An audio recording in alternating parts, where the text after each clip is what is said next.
পৃথিবীতে যদি কোনো পবিত্র ভালোবাসা থেকে থাকে, সেটা মা বাবার ভালোবাসার পর ভাই বোনের ভালোবাসাটা খুবই পবিত্র। তাই তো গুণীজনরা বলেছেন, যদি কখনো সময় পাও বোনের বাড়িতে বেড়াতে যাও। আর আমি কি কপাল পোড়া, আমার একটা না দুইটা না 4টা বোন থাকতেও আমি ওদের বাড়িতে বেড়াতে চাইতে পারি না।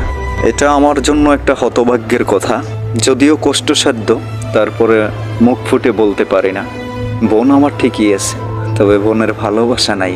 ভাই হিসেবে বোনদের জন্য একটা কথাই বলবো, যেখানেই থাকিস তোরা ভালো থাকিস, আর তোদের স্বামীদের বোনদের খুব ভালোবাসিস। তোদের অনেক মিস করি। আসলে সব কিছু তো এখানে এক্সপ্লেন করতে পারবো না। সত্যিকার অর্থে আমি আমার জীবনে ভাই বোনের ভালোবাসাটা খুব কম পেয়েছি, তাই সবসময় হাসি খুশি থাকি আর মানুষকে হাসাতে ভালোবাসি, পছন্দ করি।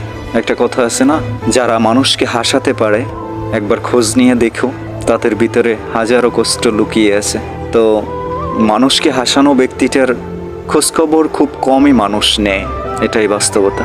আমি জানি না আমার কথাগুলা আমার বোনদের কান পর্যন্ত পৌঁছাবে কিনা।